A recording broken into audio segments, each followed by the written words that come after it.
Jelang Hari Santri, tak hanya mengenang perjuangan para santri dan kiai, tapi juga menelusuri nilai-nilai sederhana, rasa syukur, dan cinta tanah air.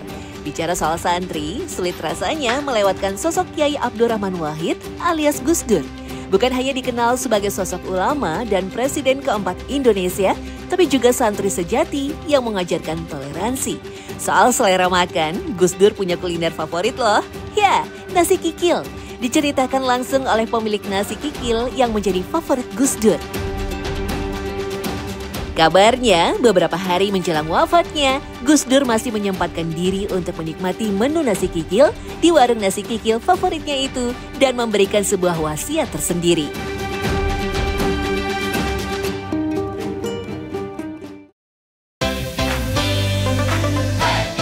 Warung nasi kikil di Kabupaten Jombang, Jawa Timur menjadi kuliner legendaris yang diwariskan turun-temurun sejak zaman kolonial. Nasi lodeh kikilnya memang juara. Soal rasa tak pernah berubah. Racikan nasi lodeh kikil favorit Gus Dur nampak sederhana, namun cita rasa lezatnya tak akan terlupa. Tak heran jika banyak foto tokoh nasional dan daerah terpampang nyata. Saking identiknya warung nasi kikil dan Gus Dur, sampai-sampai berganti nama dari warung nasi kikil abang atau merah jadi nasi kikil kesukaan Gus Dur. Penggantian nama itu bukan sengaja dilakukan pemilik warung, tapi atas inisiatif para santri Tebu Ireng dengan izin dari keluarga besar Gus Dur.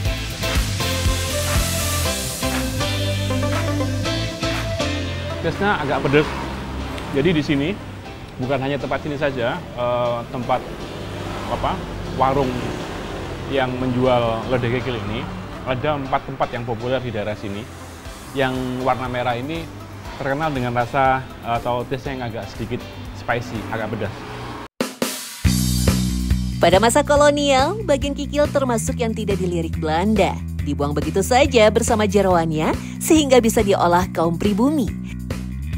Nasi kikil khas Jombang disajikan sederhana menggunakan daun pisang yang dipincuk. Harganya murah meriah, mulai dari Rp15.000 sampai Rp30.000 tergantung tambahan lauknya. Usaha warung nasi kikil milik Siti Munazila dipercaya sebagai warung nasi kikil tertua di Kabupaten Jombang. Saya tanyakan, ini dulu kalau nggak salah namanya itu kikil Sampurni, ya, karena ibu namanya Mbah. Oh, nenek ya, berarti ini generasi ketiga ya. Nenek, ibu, terus mbaknya, ya. Ini dulu tahun berapa mulai pertama kali? Mulainya sebelum zaman belum merdeka itu. Sebelum merdeka? Oh, ya. Terus apakah dari dulu stay di sini atau muter-muter atau keliling atau gimana? Awalnya muter-muter, terus suruh suaminya menetap di depan rumah. Oh, sementara sampai sekarang ini seperti ini. Sekarang, Nah, kan banyak nih warung-warung seperti ini sekarang. Dulu nih mana yang paling duluan ini? Yang paling duluan nenek. Oh, nenek. Nasi yang digunakan pada sajian nasi kikil sebenarnya nasi putih biasa. Sedangkan sayur lodehnya terbuat dari irisan nangka muda, pepaya muda, dan kikil sapi. Pemilihan kikil berkualitas jadi kunci kelezatan nasi kikil ala Jombang ini. Menurut Siti, kikil yang bagus warnanya sedikit kecoklatan. Akan lebih bagus ketika pencucian dilakukan dengan air yang mengalir. Rasa racikan nasi kikil tak pernah berubah sejak dulu. Gurih, empuk, berempah, tak berbau amis. Kedekatan Gus Dur dengan warung nasi kikil milik Siti Munazila memang telah berlangsung lama. Gus Dur bahkan tak segan-segan memberikan masukan demi kelangsungan usaha warung nasi kikil kesukaannya itu. Hal inilah yang dianggap Siti Munazila sebagai salah satu rahasia kesuksesan warung nasi kikil yang dikelolanya hingga bisa eksis sampai sekarang. Terus yang pesannya itu Gus Dur, disuruh Gus Dur tidak boleh mengurangi rasanya, terus pelayanannya juga harus bagus, terus rasanya dijaga rasanya juga. Ya. Dan mungkin terakhir harganya nggak boleh mahal-mahal. Jadi harganya nggak boleh mahal. Yang penting kita tiap hari habis gitu. Oh iya. Ya, alhamdulillah. Setiap hari selama ini habis ya? Iya, alhamdulillah. Mantap. Menurut Siti Munazila, ketika menikmati nasi kikil di warungnya, Gus Dur tak pernah minta diistimewakan, bahkan setelah menjabat sebagai Presiden Republik Indonesia. Ia rela mengantri menunggu giliran saat membeli. Jadi penasaran, apa sih yang membedakan menu nasi kikil di Jombang dengan daerah-daerah lainnya di Indonesia? Saya koreksi sedikit, kalau di Jombang itu bukan nasi kikil ya sebenarnya, tapi lodeh kikil. Ya, lodeh kikil Mojosongo gitu ya. Karena sejak dulu memang ada lodehnya. Jadi lodeh yang diberi kikil kan gitu.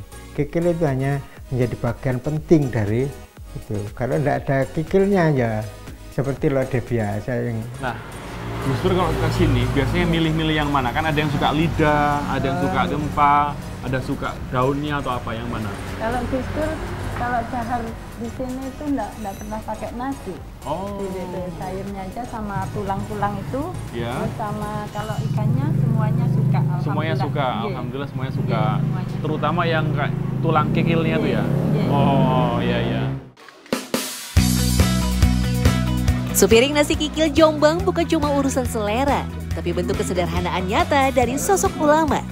Soal kuliner, di masa para wali, Sunan Kalijaga pun punya makanan favorit yang kini jadi kuliner tradisional warisan leluhur yang sangat melegenda.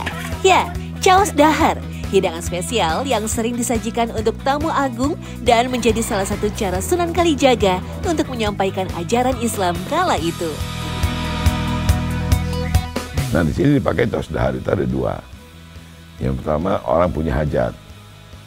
Dia ngadakan caos dahar, minta doa bersama supaya hajatnya terkabul. Yang kedua, orang bersyukur karena hajatnya terkabul. Dia mengadakan caos dahar di sini. Alhamdulillah hampir setiap Jumat kita ada caos dahar. Bersama para abdi dalam, orang pilihan khusus di Kasepuhan Sunan Kalijaga, saya diperbolehkan terlibat memasak di dapur.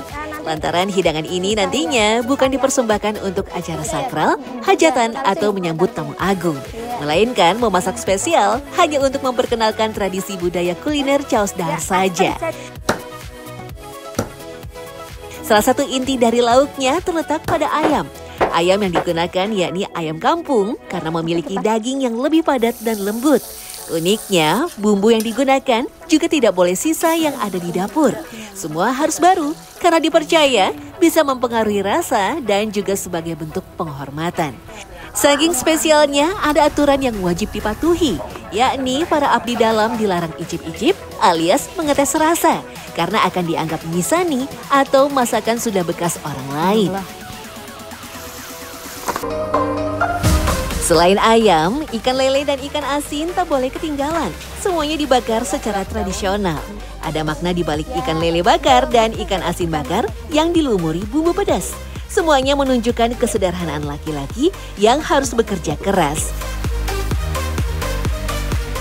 Nah, sayuran menjadi bagian penting melengkapi hidangan caos dahar. Salah satunya daun mengkudu. Tak heran jika di area pendopo peninggalan Sunan Kalijaga dipenuhi pohon mengkudu. Karena penggunaan daun mengkudu selalu dibutuhkan dalam jumlah banyak setiap kali memasak caos dahar. Salah satu komponen penting yang ada di caos dahar adalah penggunaan daun mengkudu seperti ini. Tapi tidak bisa sembarangan, karena di daun mengkudu ini harus menggunakan petikan kedua di pohon yang sama. Jadi katanya kalau misalnya diambil dari petikan pertama di pohon yang sama, itu akan menghasilkan rasa caos dahar yang sedikit pahit atau berbeda, karena daunnya juga terasa kaku seperti ini. Caos dahar berasal dari bahasa Jawa krama alus yang berarti memberi makan. Budaya caos dahar kala itu menjadi praktek pemberian makanan gratis yang dirintis oleh Sunan Kalijaga di tengah masyarakat Jawa pada masa penyebaran Islam. Tradisi caos dahar telah menginspirasi warga Demak untuk mengadakan syukuran dan berbagi kebahagiaan dengan cara membagikan makanan dan sedekah setiap kali mendapatkan anugerah dalam kehidupan. Dari Gus Dur yang sederhana hingga Sunan Kalijaga meninggalkan jejak rasa, doa, dan budaya.